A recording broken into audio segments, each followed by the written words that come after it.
किस तरीके से उल्लेख है, ये कृपया बता। भाई साहब ने एक सवाल पूछा अपने गुरु ग्रंथ साहिब के मुतालिक, और अल्हम्दुलिल्लाह मैं भी गुरु ग्रंथ साहिब पढ़ चुका हूँ। और जिस तरीके से, क्योंकि वक्त मुख्तसर सा होने की वजह से मुझे वक्त नहीं मिला कि गुरु ग्रंथ को भी कोट करूँ।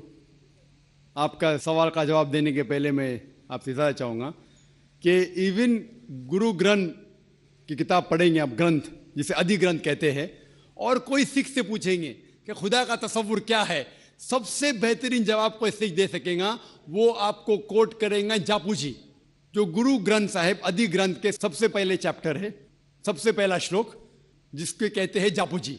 इसके मानी है कि God is true, he is only one, he is not begotten and is free from fear and want.